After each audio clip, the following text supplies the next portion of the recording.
produit de ce monde. C'est normal, mais n'oublie jamais qu'il a créé. Bonsoir à toutes et à tous. Shalom au peuple de Dieu, comme disent les chrétiens. Je suis Florence Kesha-Bilogué et vous êtes au ministère Philadelphie.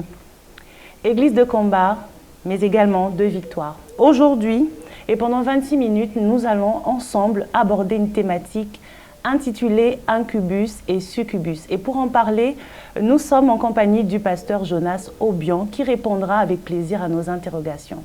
Bonsoir pasteur. Bonsoir. Shalom. Shalom. Alors avec vous, nous allons aborder cette thématique intitulée Incubus et Succubus. Amen. D'entrée de jeu, je viens vous poser la question de savoir que signifient d'un point de vue étymologique les notions d'incubus et de succubus. Voilà, incubus est un esprit démoniaque de nature masculine qui a des rapports sexuels avec des femmes pendant le sommeil. Quand on parle d'incubus, donc ce sont ces esprits-là qui harcèlent les femmes pendant leur sommeil pour avoir des rapports avec eux. Et succubus est un esprit de nature féminine qui a des rapports sexuels avec des hommes pendant leur sommeil. Donc, pour parler de façon triviale, on pourrait parler de mari et de femme de nuit. Ah, d'accord. D'accord. Alors, vous êtes un homme de Dieu et qui dit homme de Dieu dit Bible, qui dit Bible dit verset. Pouvez-vous nous situer dans la Bible par rapport à ces notions de mari et de femme de nuit? Oui, évidemment, il faut que vous sachiez qu'il n'y a pas un verset biblique qui va nous parler, qui va donner des noms tels que mari et femme de nuit. Non, mais nous parlons des combats spirituels. Et parmi les combats que nous menons, des batailles que nous livrons, nous avons cet esprit-là qu'on appelle incubus et succubus, mari et femme de nuit. D'ailleurs, nous allons voir Ésaïe 49, versets 24 à 26. La Bible nous dit, le butin du puissant sera-t-il enlevé? Et la capture faite sur le juste échappera-t-elle? Oui, dit l'Éternel. La capture du puissant lui sera enlevée et le butin du tyran lui échappera. Je combattrai tes ennemis et je sauverai tes fils. Et l'ennemi auquel nous parlons ce soir, c'est incubus et succubus, dit mari et femme de nuit. Ce sont des esprits très puissants, des esprits très dangereux, aujourd'hui, qui harcèlent beaucoup de personnes, même les enfants de Dieu. Et beaucoup ont souvent mal d'en parler, honte d'en parler parce que ce n'est pas difficile de s'ouvrir et de parler de ces esprits. Mais ces esprits sont vivants, ces esprits sont là, ils nous attaquent, ils nous harcèlent. D'accord. Vous avez parlé de ces esprits qui sont violents, qui sont virulents. Peut-être nous expliquer en quelques mots le procédé d'un incubus et celui d'un succubus. Déjà, l'incubus est un esprit, comme je disais d'abord tout à l'heure, qui harcèle spirituellement, c'est-à-dire vous dormez et puis vous rêvez ou vous faites des rapports avec une femme ou avec un homme. Ça existe. Et quand vous réveillez, pour les femmes, elles sont toutes mouillées.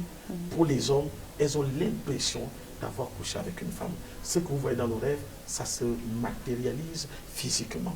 Et tout de suite, vous êtes une victime de ces esprits-là. D'autres vont même jusqu'à forcer à vous violer spirituellement dans les rêves, ce qu'on appelle les rêves sataniques. Et il y a beaucoup de femmes qui vivent ce genre de situation, et des hommes aussi. Donc vous pouvez être endormi et rêver d'une personne qui voudrait abuser de vous. Et spirituellement, cela se matérialise. En vous réveillant, vous avez vraiment l'impression d'avoir été abusé. C'est ce qui se passe. Et après, il y a d'autres esprits qui prennent même souvent des visages de certaines personnes pour amener la division dans la famille. Ces esprits-là peuvent prendre des visages de ton frère, de ta soeur, de ta tante, et justement pour venir t'agresser spirituellement, te violer spirituellement, avoir des rapports avec toi spirituellement, parfois même le visage de ton pasteur. Et à partir de là, il y a ce qu'on appelle la division, et Satan divise pour mieux régner. La confusion également. La confusion est là. Et ces esprits-là, comme je le disais tout à l'heure, ces esprits-là sont là, ils attaquent, ils oppressent, et nous sommes tous des victimes.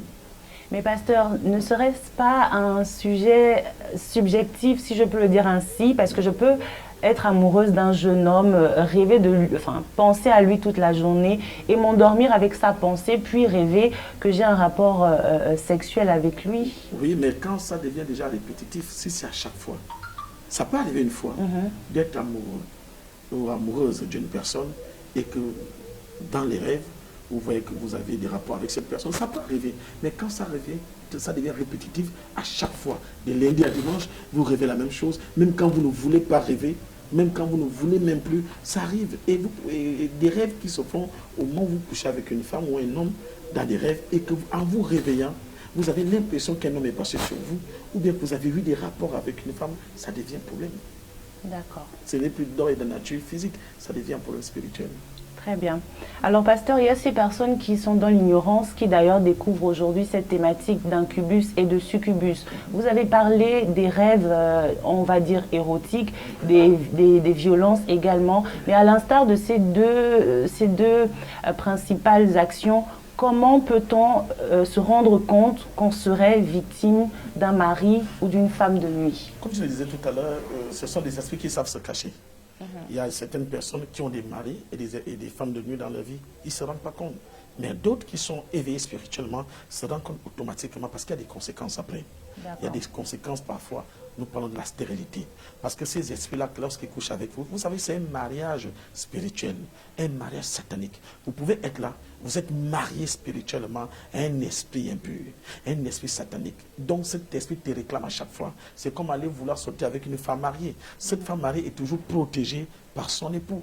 Un homme marié est toujours protégé par son épouse. Personne n'aimerait partager sa femme ou partager son mari. Et ces esprits-là, c'est ce qu'ils font. Qu'est-ce qu'ils font? Ils vont chasser toute personne voulant s'approcher de vous, même pour vous épouser. Et voilà pourquoi nous parlons du célibat. Ce sont des esprits qui sont à l'origine du célibat que beaucoup de gens vivent aujourd'hui. Vous êtes avec un homme, quelque temps après vous vous séparez, la relation ne tient pas. Les relations ne tiennent pas. Tu as l'impression que tu vis les mêmes choses, vous vivez les mêmes situations. Parce que ces esprits-là, justement, ils sont là pour vous amener à vous séparer, à ne pas être ensemble. Ces esprits chassent tous ceux qui tournent autour de vous. Et si ce sont des hommes, c'est la même chose. Les hommes qui en sont victimes, vous avez 42 ans, 50 ans, vous n'arrivez pas à vivre avec une femme, vous n'êtes pas marié, vous êtes instable. Ce sont ces esprits-là, justement, qui opèrent dans le spirituel et qui amènent au célibat. Et d'autres, comme je le disais, la stérilité aussi en fait partie. Parce que quand vous avez des rapports avec ces esprits, il y en a qui ont même des enfants spirituels, sans pourtant le savoir. Parce que justement, il y a mariage. Donc tu as des enfants que tu accouches spirituellement, mais tu ne le sais pas. Je vous parle d'un exemple. J'ai guéri une des filles qui avait à peine 14 ans, qui ne connaissait pas des hommes, mais qui avait le lait qui sortait sur ses seins. Comment ça s'explique selon la science? On voyait bien comment le lait sortait, justement parce qu'elle allaitait spirituellement sans pourtant le savoir.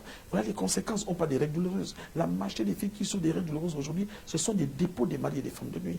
Et la stérilité, l'instabilité.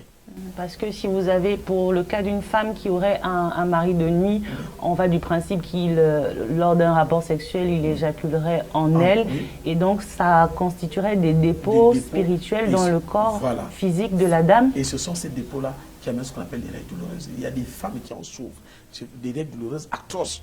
Il faut prendre des médicaments à chaque fois. Parfois même, les médicaments ne réagissent pas. Parce que justement, ce mari de nuit laisse des dépôts en toi. Et ce sont tes dépôts qui amènent des conséquences terribles. Et chez l'homme, à contrario? Ouais, chez l'homme, on parle aussi de la stérilité. Parce qu'on pense toujours que la stérilité, c'est chez la femme. Oui. Il y a des hommes stériles, mais beaucoup ne veulent pas l'accepter. Il y a des hommes qui n'arrivent pas à enfanter. Donc, ce qui fait en sorte qu'une fois qu'un homme a une femme de nuit dans sa vie, qu'est-ce qui se passe? Cet homme est stable. Cet homme n'arrive pas à se marier, ni à se reproduire. Donc, tout de suite, lui-même, il est stable, il ne comprend pas sa vie. On parle de mari et femme de nuit. Et même pas seulement de ce côté, même dans le milieu professionnel. Vous êtes harcelé, ça ne marche pas, parce qu'il y a des dépôts en vous. Pasteur, vous avez parlé de la notion de célibat. Oui. On sait qu'il y a l'esprit de célibat et aujourd'hui, avec vous, on apprend cette notion d'incubus et de succubus. Oui. Est-ce qu'il y a un lien très étroit entre les deux? Est-ce que le fait d'être sujet à un esprit de célibat voudrait automatiquement dire qu'on pourrait avoir un mari ou une femme de nuit? Oui, automatiquement. Automatiquement. Automatiquement. Puisque ce sont ces esprits-là qui nous empêchent à nous marier. Ce sont ces esprits-là qui nous empêchent à jouir. Là, vous savez, la Bible dit que le mariage est une bénédiction qui nous vient de la part de notre Dieu. Et que le mariage doit être honoré de tous. Et le lit conjugal, exemple de souillure. Oui. Sachant, Satan le connaissant, qu'est-ce qu'il fait? Il va lutter. Il va combattre le mariage. Voilà pourquoi nous voyons aujourd'hui dans notre société, dans notre pays ou encore aujourd'hui, nous constatons que 90% des personnes ne sont pas mariées et vivent de concubinage en concubinage. Mais pourquoi aujourd'hui les gens ont du mal à se marier? Ce n'est pas tant les moyens, justement parce que ces esprits-là combattent le mariage qui est une bénédiction. Et quand on parle de célibat, on parle de mari de nuit ou de femme de nuit. Très bien. Alors, pasteur, j'aimerais savoir si une personne peut elle-même se délivrer de cet esprit, bien évidemment après avoir réalisé qu'elle en est sous l'emprise. Non. Vous-même, vous ne pouvez pas vous guérir parce qu'il faut s'approcher des personnes, des hommes de Dieu qui sont qualifiés. Vous savez, je le dis toujours, quand on parle d'hommes de Dieu, nous sommes comme des médecins. Oui. Vous êtes tous médecins, mais chacun a sa particularité. Chacun a son couloir. Il y a un généraliste, il y a un ophtalmologue, il y a un neurologue. Ils sont tellement beaucoup. Donc, c'est la même chose avec nous. Le problème, c'est que beaucoup sont dans les églises, mais ne savent pas chez qui aller. Il y a des pasteurs qui ne sont pas appelés dans le combat spirituel. L'apôtre Paul parle des 5 ministères. Donc, il faut s'approcher des noms de Dieu qui est dans le combat spirituel, qui connaît la spiritualité et qui a les codes de Dieu, la spiritualité, pour être délivré. Mais pasteur, pensez-vous que toutes les personnes qui aujourd'hui témoignent d'une délivrance soient nécessairement passées par un homme de Dieu? Ne peut-on pas jeûner, prier, se confesser avec foi dans sa chambre pour pouvoir être délivré d'un esprit de mari de nuit ou d'une autre malédiction? Savez, ça dépend. Il y a des combats et des combats. D'accord. Vous savez, c'est comme quand vous êtes malade. Vous êtes malade, vous avez la fièvre, vous partez à la pharmacie, vous prenez un comprimé, 2 comprimés, puis ça passe. Oui. Mais quand on parle maintenant de la fièvre typhoïde, du palu, à un moment donné, il faut être examiné par un médecin. Et il faut faire des examens pour détecter l'origine de ta maladie et te donner un traitement approprié. C'est pareil pour nous les hommes de Dieu. Il y a des combats où toi-même en tant que chrétien, tu peux te combattre et gagner. Mais il y a des combats, il te faut nécessairement un homme spirituel, un coach spirituel, un professeur spirituel qui connaît comment le monde spirituel fonctionne et qui va t'aider. Parce qu'il n'y a pas, c'est pas tous les combats que vous allez gagner. Il y a des combats, il vous faut cet homme de Dieu, cet homme spirituel pour vous aider. Comme un accompagnement. Voilà, pour vous accompagner et pour vous dire non, voilà comment ça se passe, pour vous orienter. Un renforcement de capacité dans l'esprit. Amen. Amen. Alors, pasteur, il y a aussi, comment pourrais-je dire, plusieurs techniques de foi, si je peux l'appeler ainsi. On va aujourd'hui entendre parler de ces pasteurs qui seraient à l'étranger et qui pourraient nous aider. Donc, on va parler de la relation chrétienne à distance. On a aussi plusieurs applications et sites qui ont été mis en place pour aider le chrétien. Est-ce qu'il faudrait que l'homme de Dieu soit sur place avec nous ou est-ce qu'on pourrait nécessiter ou bénéficier du moins de son aide à distance ou au travers d'une application? Oui, ça dépend. D'une radio. Moi, personnellement, je le dis toujours, il y a des, comme je disais, il y a combat et combat. Il y a des combats de loin, on peut vous suivre, on peut vous mettre dans le jeûne, on peut vous donner des prières. Oui. Mais il y a des combats qui nécessitent que la personne soit sur place, qui nécessitent la présence d'un homme de Dieu aguerri, qui s'y connaît. Il le faut forcément. C'est le cas des incubus et Voilà, c'est le succubus. cas des incubus et succubus. Parce qu'aujourd'hui, nous n'avons pas tous la même manière de travailler. J'ai ma manière de travailler qui n'est pas forcément comme celle des autres. Et incubus et succubus, il faut réellement que l'homme de Dieu soit sur place, qu'il y ait un suivi spirituel, qu'il y ait des délivrances et qu'il y ait un travail sur vous.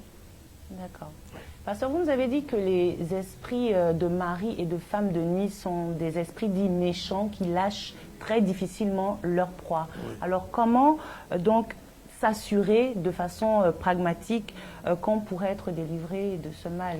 Déjà, comme je le disais tout à l'heure, personnellement, moi j'ai une manière de travailler et je sais que ce sont des esprits qui peuvent me résister. Mais je ne sais pas comment les autres travaillent. Oui. Mais je dis toujours, il faut qu'il y ait un homme de Dieu à qui vous suit spirituellement et qui est sur place parce qu'il y a des éléments de la nature appropriés pour votre guérison, appropriés pour votre traitement. Il y a une manière de faire. Voilà, vous savez, je disais tout à l'heure que les maris et les femmes de nuit, beaucoup en souffrent, même les chrétiens. Oui. La majorité des personnes qui sont des maris et des femmes de nuit, ce sont des chrétiens. Vous êtes à l'église, vous jeûnez tous les jours, on vous fait des délivrances tous les jours, mais les maris et les femmes de nuit sont là. Mais comment expliquer cela, pasteur Justement Jonas? parce que ce sont des personnes qui ne sont pas appelées. Le monde spirituel a des codes. Moi, je vous ai dit, j'ai une manière de travailler. Je travaille pas avec des écorces, je travaille avec des plantes, avec des éléments de la nature. Parce que justement, il faut ces éléments-là. Mais le problème, c'est que beaucoup ne comprennent pas, n'acceptent pas et disent que c'est du charlatanisme. Non. Ce sont des éléments de la nature que Dieu a mis à notre disposition. Et nous devons les utiliser pour être guéris. Vous êtes un homme de Dieu qui prônait avec fierté les éléments de la nature dont vous parlez, en tant qu'Africain d'abord et en confirmant que c'est le don de Dieu. Amen. À l'instar de tout ça, vous priez, vous exhortez, vous évangélisez, vous vous basez sur la Bible. Alors, est-ce que vous avez déjà été face à des personnes qui ont été sujets à des incubus ou des succubus? Maintes fois. Maintes fois. et ces personnes ont trouvé la guérison. D'accord. Et comme je le disais tout à l'heure, moi je suis un révolutionnaire spirituel. Il y a des choses que je n'accepte pas. Moi je dis en tant que chrétien, il y a des maladies dont nous ne devons plus subir. En tant que chrétien, il y a des esprits qui ne doivent plus nous hanter. Parce que nous sommes des soldats. Nous avons Jésus. C'est anormal que nous qui sommes dans le sacerdoce, nous qui servons Dieu, nous nous retrouvons avec des mêmes maladies que ceux-là qui ne servent pas Dieu. C'est vraiment, c'est pas normal. Et voilà pourquoi toute personne qui vient vers moi, je le dis toujours, j'utilise des plantes, j'utilise des écorces, parce qu'il y a des plantes appropriées, il y a des écorces appropriées, il y a un traitement approprié pour se débarrasser des incubus et des succubus. Sinon, vous allez rester à l'église, prier Jésus, jeûner, prier des années, chanter, adorer, et les incubus et les succubus sont là. Je vais vous dire quelque chose. La majorité des gens qui ne sont pas mariés, on les retrouve à l'église. Fermé de savoir, Pasteur Jonas Obion, est-ce que vous délivrez des esprits de femmes et de maris de nuit? Vous me répondrez oui. Oui, ça je mange ça, c'est petit. D'accord. Alors sans vous emmener à livrer tous vos secrets, parce qu'on le sait, vous pratiquez des soins, vous l'avez dit, on va le dire comment, avec des plantes. Et puis vous ajustez aussi avec la parole de Dieu. Mais est-ce que vous pouvez nous donner comme ça quelques astuces ou quelques méthodes, du moins les plus faciles, les préliminaires que vous utilisez pour soigner vos patients? Je ne pourrais pas, parce que pour moi, les préliminaires, tout est important. Je ne vais pas livrer mes secrets. C'est ma manière de travailler que Dieu m'a révélé et que m'a fait grâce, et que j'utilise aujourd'hui pour guérir tous ceux qui en ont besoin. Maintenant, ceux qui veulent savoir n'ont qu'à venir à l'école biblique chez moi, dans mon église, et on va apprendre les cours de Dieu spirituel. Mais si vous êtes malade, et aujourd'hui vous êtes conscient ou conscient que incubus et succubus est vivant dans vos vies, il suffit. Il est un mot qui s'affiche en bas de l'écran, le 062 83 83 40, le 062 83 83 40, et tout de suite, vous allez être libre. Je suis de ce monde, c'est normal, mais nous